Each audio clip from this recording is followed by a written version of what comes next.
Om Swastiastu. Kami dari kelompok 9 akan membawakan presentasi hasil kerja kelompok kami. Sebelum itu, izinkan saya memperkenalkan anggota dari kelompok 9. Di antaranya, saya sendiri, Ida Ayu Yolanda Navela dengan NIM 1902013560. Ida Ayu Gede Pramidewi dengan NIM 1902013523. Ida Ayu Pradnya Sanistiawati dengan NIM 1902013511. Nimade Yuli Artini dengan NIM 1902013555. Niketot Eriani dengan NIM 1902013556. Imade Ditya Wira Suryawan dengan NIM 1902013820. Adapun materi yang akan kami sampaikan yaitu keputusan manajerial pada pasar monopoli dan monopolistik, di antaranya definisi pasar monopoli, ciri-ciri dan karakteristik pasar monopoli, pengukuran kekuatan pasar monopoli, batasan hak perusahaan pada pasar monopoli, maksimalisasi keuntungan pada pasar monopoli, karakteristik pasar monopoli, dan penetapan harga pada pasar monopolistik. Baik, materi akan disampaikan oleh rekan-rekan saya. Terima kasih. Baik, terima kasih atas waktunya. Perkenalkan, nama saya Nimade Yuli Artini, nomor absen 44. Di sini saya akan melanjutkan presentasi dari teman saya, yaitu mengenai pengertian pasar monopoli. Pasar monopoli berasal dari bahasa Yunani, yaitu dari kata mono yang berarti satu dan polis yang berarti menjual.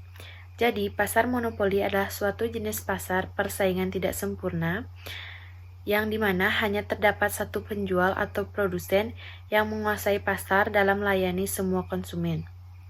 Penentu pasar monopolis yaitu seorang penjual atau disebut juga sebagai monopolis. Adapun contoh perusahaan monopolis adalah PT PLN, PT KAI, PT Telkom Indonesia, dan lain-lain. Baik, perkenalkan, nama saya Ida Ayu Pradnya Sanistiawati. Di sini saya akan melanjutkan presentasi dari teman saya, yaitu selanjutnya mengenai experience. Yang pertama, yaitu hanya ada satu produsen. Yang dimaksud dengan itu pada pasar monopoli hanya terdapat satu produsen atau penjual. Yang kedua, yaitu tidak adanya barang pengganti, yaitu produk yang dijual sangat dibutuhkan tapi tidak memiliki barang penggantinya. Yang ketiga, yaitu sulit keluar masuk pasar. Yang dimaksud dengan ini yaitu produsen sulit keluar masuk pasar karena adanya pembatasan legalitas, hambatan teknologi, dan modal. Yang keempat, yaitu produsen menjadi penentu harga. Di dalam pasar monopoli ini, produsen memiliki peran sebagai penentu harga atau price maker. Yang kelima, yaitu produsen tidak melakukan promosi. Artinya, produsen tidak diharuskan melakukan promosi dikarenakan sudah menjadi penguasa pasar monopoli. Baik, selanjutnya yaitu pengukuran kekuatan pasar monopoli. Kekuatan pasar atau market power adalah kemampuan perusahaan untuk mempengaruhi harga produknya di pasar. Kekuatan pasar memungkinkan perusahaan untuk menetapkan harga yang lebih tinggi daripada harga equilibrium di pasar kompetitif. Bagi perusahaan, kekuatan pasar adalah sumber penting untuk menghasilkan laba ekonomi dalam jangka panjang. Baik, terima kasih. Sekian yang dapat saya sampaikan. Selanjutnya akan dilanjutkan oleh teman saya. Perkenalkan, nama saya Niketot Eriani. Di sini saya akan melanjutkan presentasi dari rekan saya. Adapun materi yang akan saya bahas adalah cara menghitung kekuatan pasar monopoli. Yang pertama, menggunakan linear index. Secara matematis, linear index sama dengan harga per produk dikurangi marginal cost dibagi harga per produk. Rumus ini dapat disederhanakan menjadi linear index sama dengan 1 dikurangi marginal cost dibagi harga per produk. Yang kedua, menghitung market share. Monopoli tidaknya suatu perusahaan dapat kita tentukan pula dengan mengukur market share-nya atau pangsa pasarnya. Bila pangsa pasar suatu perusahaan lebih dari 60%, maka ia sudah dikategorikan monopoli. Besarnya market share ini menyebabkan monopoli meraup keuntungan pasar.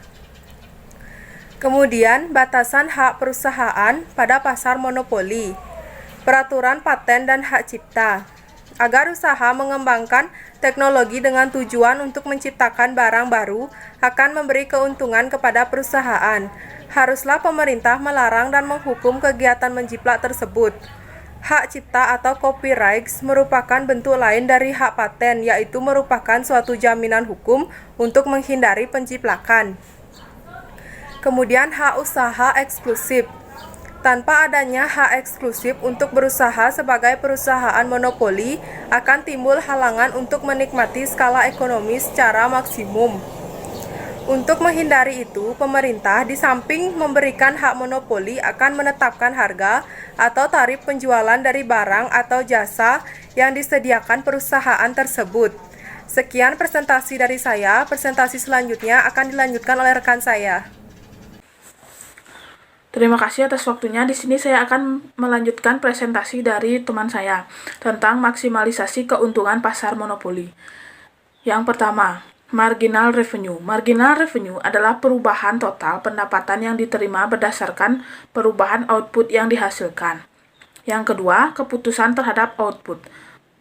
Penerimaan adalah salah satu yang menentukan profit, di mana yang lain adalah cost. Penerimaan yang didapat pelaku monopoli dan penjual barang sejumlah Q adalah R dalam kurung Q sama dengan Q P dalam kurung Q.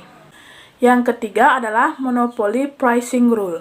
Dengan melihat jumlah output Q pangkat M yang memberikan keuntungan maksimal. Monopoli harga adalah harga yang ada pada kurva permintaan yang bersinggungan dengan jumlah Q pangkat M per unit yang diproduksi, yakni P pangkat M sama dengan P dalam kurung Q pangkat M.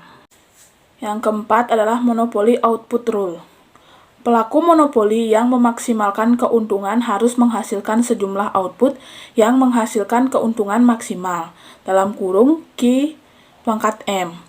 Dan ini terjadi saat marginal revenue sama dengan marginal cost-nya, yaitu MR dalam kurung Q pangkat M sama dengan MC dalam kurung Q pangkat M. Karakteristik pasar monopolistik, terdapat banyak produsen atau penjual, meskipun demikian pasar ini tidak memiliki produsen atau penjual sebanyak pasar persaingan sempurna. Adanya diferensiasi produk, pasar ini menawarkan produk yang cenderung sama namun memiliki perbedaan khusus, misalnya dari cara pengemasan. Produsen dapat mempengaruhi harga, pasar monopolistik dapat mempengaruhi harga meskipun tidak sebesar pasar oligopoli dan monopoli. Produsen dapat keluar masuk pasar. Jika produsen semakin banyak dan laba ekonomis semakin kecil, maka pasar menjadi tidak menarik dan produsen dapat meninggalkan pasar. Promosi penjualan harus aktif. Menciptakan citra baik di mata konsumen sangat penting untuk meningkatkan konsumen. Karenanya, iklan dan promosi memiliki peran penting dalam merebut dan mempertahankan konsumen. Penetapan harga pada pasar monopolistik. Harga yang terdapat pada pasar persaingan monopolistik bisa dipengaruhi perusahaan dengan layanan khusus mereka di merek yang sudah tercipta pada konsumen dan pengaruh iklan. Sekian, saya akan dilanjutkan oleh teman saya. Sekian presentasi dari kelompok kami. Jika ada salah kata, kami mohon maaf. Akhir kata kami ucapkan Paramasanti. Om Santi Santi Santi Om.